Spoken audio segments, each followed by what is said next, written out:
제 앤틱 로즈입니다. 그런데 다른 분들이 그런 얘기를 하세요. 아니, 몽파프로 무슨 재주로 이렇게 장미형 제라늄들을 예쁘게 피우느냐고. 혹시 사진 기술 아니냐라고 얘기하시는데, 아니, 사진으로 할 수 있는 게 한계점이 있죠. 그래서 오늘 제가 왜 장미형 제라늄들이 집집마다 피우기 어렵고 예쁘게 안 피우고 하는지에 대한 얘기를 좀 해보려고 합니다.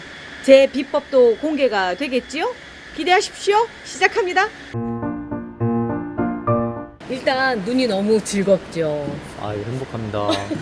그런데 이제 보통 보면은 우리 집 제라늄들은 왜 이렇게 펴요? 라고 얘기를 하세요. 보통 장미형 제라늄들은 어떻게 펴야 되는지 그 정석부터 보여드릴게요. 이렇게 장미처럼 펴야 돼요.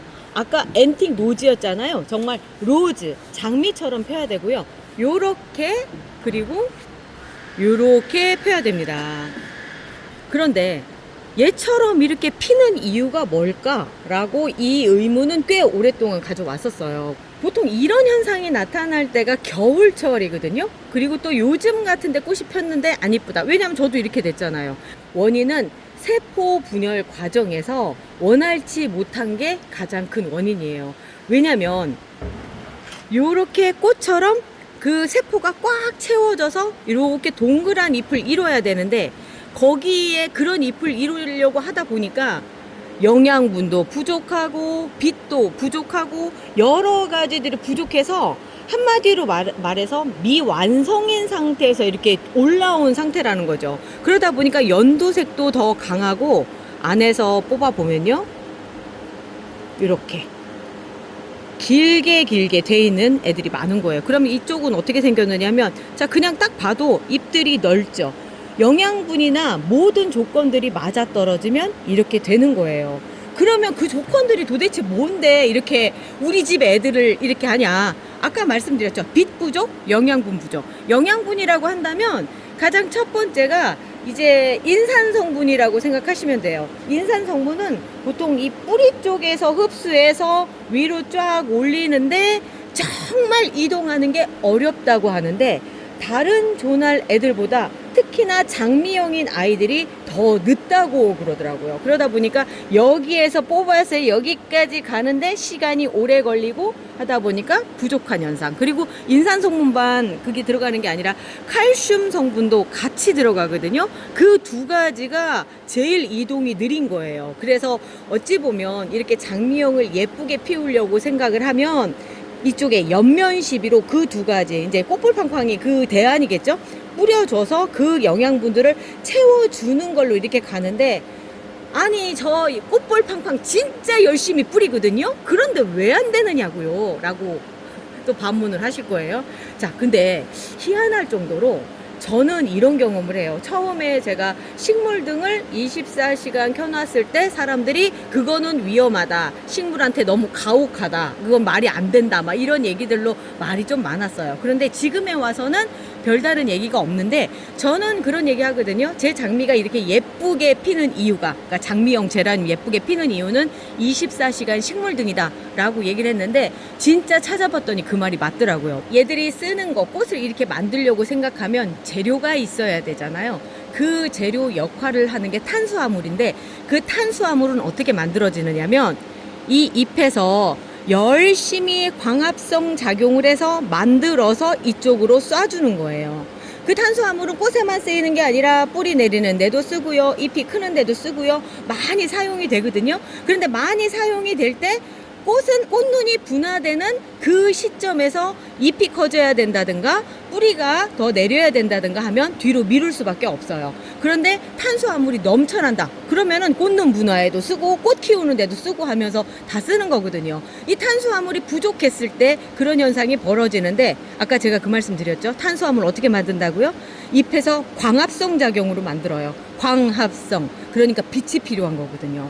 우리나라의 일조량을 생각을 해보면 우리가 식물등을 써요. 식물등을 쓰는 이유가, 보통 실내에서 키우는데 이 식물등으로 들어오는 빛이, 아파트 베란다를 통해서 들어오는 빛이 시간이나 빛의 양이나 생각을 해보면 우리나라에서 진짜 잘 피는 애 중에 하나가 이런 애들이죠. 봄노을 같은 애들. 이런 애들이 피기에는 크게 무리수가 없어요. 그런데 장미형으로 넘어가 버리면 여기에서 필요한 거 몇 배가 필요한 거죠. 근데 그것만큼을 채워주지 못하는 거예요. 그러다 보니까 이 상황에서 장미가 한마디로 얘들처럼 핀다 이렇게 생각하시면 돼요. 잎 얇죠? 그냥 요런 식으로 펴서 잎 장수도 그닥 많지도 않아요. 그런데 얘들은 또 안에서 계속 만들어 나오기 때문에 잎이 계속 더 얇아지는 거예요. 장미형의 특징이 뭐냐면 여기에 얘들은 꽃이 이미 완성형으로 개수가 딱 나와서 꽃잎 장수가 정해진 상태에서 피는 거라고 한다면 장미는 안에서 계속 꽃잎이 만들어져요. 그게 계속 만들어지다 어디까지 가느냐면 타 와일드 엔젤이에요. 아, 지금껏 보여드리면서 얘들을 소개를 안 해드렸다. 웨딩 피코티입니다. 웨딩 피코티고요. 얘는 로즈버드 애플 블러썸이에요. 거의 같은 영상을 하고 있고 로즈버드 애플 블러썸도 이렇게 펴서 그렇지 실제로는 얘처럼 이렇게 펴야지 되는 애거든요. 어쩌다 이렇게 핀 겁니다. 자, 꽃잎이 계속 만들어진다고 했잖아요. 만들어지고 하면서 길어져요. 얘가 아니다. 내가 긴 애를 하나를 데리고 왔는데 이렇게 길어져요. 보세요. 여기 보면 꽃이 본래 하나를 떼서 볼게요. 꽃이 여기에서 꽃자루가 생겼으면 한 개가 제대로 펴야지 정상이죠. 여기처럼요. 그런데 안에 분화 과정에서 문제들이 생겨서 이렇게 꽃대가 하나가 또 생긴 거죠.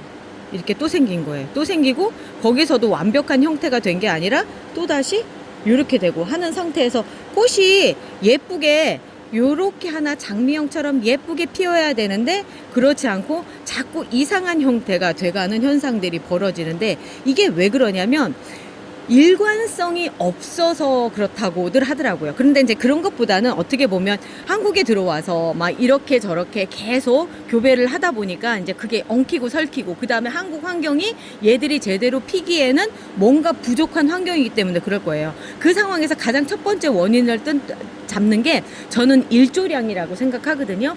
뭔가 빛이 일관성 있게 얘들이 탄수화물 만들어내서 그걸 가지고 제대로 할 수 있을 만큼의 그런 상태를 만들었어야 되는 건데 그렇지 못하고 중간에 자꾸 끊기는 거죠. 그러다 보니까 이런 상태가 돼요. 그런데 먹님이 키워서 이런 거 아니에요? 먹님이 키웠는데 왜 똑같아요? 라고 얘기하는데 사실 얘가 어떤 상황이었었느냐면 다 죽어가고 있는 애를 여름철에 좀 밖에다 내놓고 키웠었어요. 그 상태에서 안으로 들어왔어요. 그리고 나서 이제 똑같은 관리를 받다 보니까 뭔가 꽃대는 올렸는데 앞쪽에 기역들이 있어서 뭔가 좀 찌질하게 이렇게 된 상황이죠. 근데 다른 분들에게 보여주기에 너무 좋은 상황들이 만들어져서 제가 비교하면서 설명하기에 좋은 예가 됐어요. 그러니까 얘한테는 좀 미안하지만 이럴 때마다 좀 끌려 나오는 경향이 좀 있어요. 아무튼 보면은 러시아 쪽에서 온 애들, 러시아 제라늄들이 정말 꽃을 막 환장할 정도로 예쁘게 이렇게 피워주고 있죠. 꽃 겹도 그렇고 아주 뭐 이렇게 잘 돼 있어요. 제가 러시아 제라늄이 이렇게 예쁘게 피어있는 한국에서 이렇게 피기 어렵다라고 얘기하면서 그 해결 방법은 식물등 24시간이라고 말씀을 드렸던 이유. 러시아는요 이렇게 꽃이 필 즈음이 러시아의 여름이에요. 러시아는 북쪽에 있는 나라이기 때문에 백야 현상이라는 게 있어요. 해가 지지 않고 지평선에 고스란히 걸쳐서 어스름한 낮이 계속 유지가 되는, 그러니까 24시간 해가 떠 있는 상태인데 그 동안에도 햇볕이 계속 들어오겠죠. 그리고 그들이 그런 상태가 될 때가 여름이라서 온도가 20도 근처가 돼요. 제라늄이 살기 제일 좋은 온도가 15도에서 20도거든요. 그 사이에 빛을 일관성 있게 받고 24시간 동안 받다 보니까 이렇게 된 거예요. 저는 그거를 한국에서 비슷한 환경을 만들어준 거죠. 뭘로? 식물등으로. 근데 인위적으로 만들어주다 보니까 요렇게 꽃이 피는 현상들을 맞닥뜨리게 된 거죠. 요거 같은 경우는 JJ님이 키워가지고 오신 거고요. JJ님도 실내에서 식물등으로 키우고 계세요. 그리고 저도 마찬가지로 그렇게 해서 식물등으로 키우고 있는 상태예요. 얘가 에이프릴 스노우인데 에이프릴 스노우가 처음에는 아주 이렇게 작은 꽃들로 이렇게 돼 있었는데 시간이 지나면서 점점 물이 들면서 이렇게 되는 거죠. 꽃이 장미형으로 잘 잡혀가는데 장미형은 지속적으로 계속 안쪽에서 분화를 해서 나와요. 지금도 여기 JJ님 거 보면은 안쪽에서 예쁘게 이렇게 폈는데 시간이 지나면서 여기 안에서 또 자라 나오는 거 보이시죠? 이렇게 계속 분화를 하면서 겹이 계속 많아져요. 물병자리별이라고 하는 제라늄도 그렇죠. 아주 크게 예쁘게 피는 경우고요. 이제 요거 같은 경우는 얘 이름이 뭐였더라? 우아한 나비예요. 우아한 나비도 장미형이다 보니까 꽃을 피우는 데까지 시간이 좀 오래 걸렸고 그런 과정 안에서 요런 요런 현상을 관생이라고 얘기해요. 앞에도 잠깐 얘기를 해드렸지만 요런 현상인데 자 볼게요. 안에서 계속 세포가 세포 분열로 꽃잎이 계속 만들어지다 보니까 관생도 생기지만 반대로 보면 꽃이 길어지면서 예뻐지는 모습들이 보이죠. 빛이 풍족하게 들어오고 영양분 공급도 잘 되고 그런 상태에서 이렇게 돼요. 그런데 이제 이런 거 있어요. 보통 조날이나 제라늄 같은 경우 물을 말려서 해야지만 더 이렇게 그 제라늄 잘 크고 이런다고 하잖아요. 그런데 요 장미형 애들의 또 특징이 뭐냐면 물이 좀 일관성 있게 데져야 돼요. 그러니까 너무 말리시지 않아야 된다는 거. 말리되 막 2, 3일 정도 완전 마른 상태 다시 물을 주고 하면 꽃이 피지를 못해요. 제대로 피지 못하고 그대로 그냥 말라버리는 현상들이 벌어지거든요. 이제 그런 경우가 이제 이런 경우죠.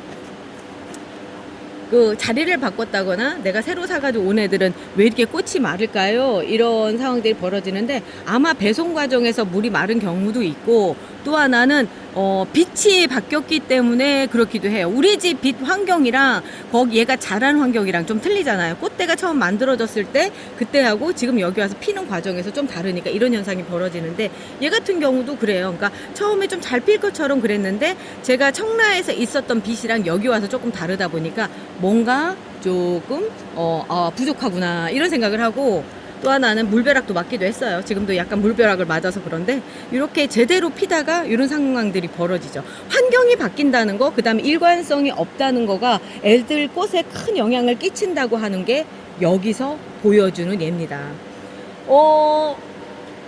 세포가 계속 자라나는 애들 중에는 겹꽃 애들은 대부분 다 그렇다고 볼 수가 있는데 그런 애 중에 또 이게 퀀탁 더블 다이몬이 그런 케이스죠. 제가 이 얘기를 듣기는 했는데 제가 이렇게 직접 경험해 보는 것도 처음이에요. 앞쪽에는 이렇게 꽃이 잘 폈었거든요. 근데 뒤쪽으로 가면서 제가 하나 따볼게요. 자, 이미 따려고 여기가 좀 건들건들해서 땄어요. 네.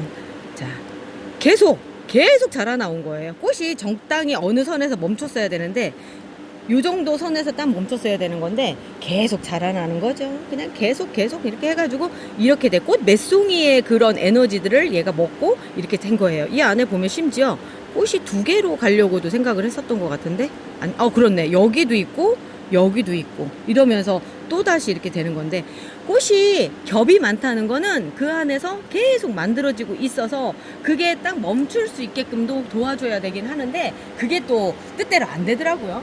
그러면 이제 이 애들을 이렇게 잘 피울 수 있을 만한 그런 조건들이 뭐가 있는지를 제가 정리를 좀 해볼게요.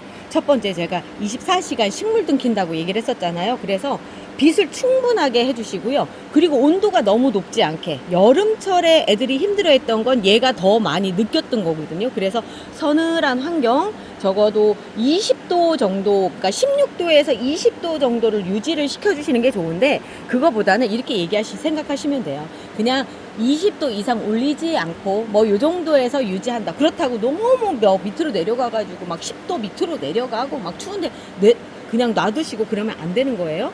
그리고 또 하나는 물을 주시는 게 일관성 있게 주셔야 돼요. 너무 말리거나 그러지 마시고요. 조금 더 신경을 좀 써서 물이 20% 정도 말랐다 생각이 되면 그때쯤에 또다시 물을 주면서 꽃잎이 마르지 않게끔 그리고 안에서 세포 분열을 할 때 그 수분이 충분히 공급이 될 수 있게끔 해주시고요. 그 다음에 우리 꽃불팡팡 있잖아요. 그러니까 인산하고 칼륨을 꾸준히 공급을 해주시는 게 좋아요. 일주일에 한 번씩은 해주시는 게 직접 이쪽으로 잎으로 흡수를 해서 꽃으로 보내줍니다. 그거 충분히 해주셔야 되고요. 그리고 다른 애들보다 얘들은 에너지를 많이 모아야 되는 애들이다 보니까 개화가 조금 늦어요. 그런 기다려줌도 꼭 필요한 부분인 것 같아요. 지금 얘가 꽃볼이 이만하잖아요. 전에는 얘도 요만했던 애들이거든요. 그런데 제가 영양 공부 충분히 해주고 햇볕 충분히 쬐어주고 하다 보니까 꽃이 아주 예뻐지고 있습니다. 그리고 여기는 자연광으로 한다고 해도 과언이 아닐 정도로 따로 식물 등은 없어요. 하지만 여기가 요즘 겨울철 빛이 청색광이 많아서 굉장히 좋은 빛이거든요. 이렇게 꽃 물드는 거하고 꽃이 폈을 때 더 예쁘게 크는데 큰 도움을 줘요. 그래서 여기 오면 애들이 이렇게 꽃이 막 커지고 붉은 빛이 잘 들더라고요. 이런 거 직접 눈으로 보시려면요. 지금 세종수목원에 오시면 보실 수 있습니다. 꽃들이 계속 또 피어나고 또 피어나고 그러고 있어요. 자, 오늘 여기까지 하고요. 저희는 내일 또 찾아올게요. 우리 내일 또 봐요. 안녕히 계세요.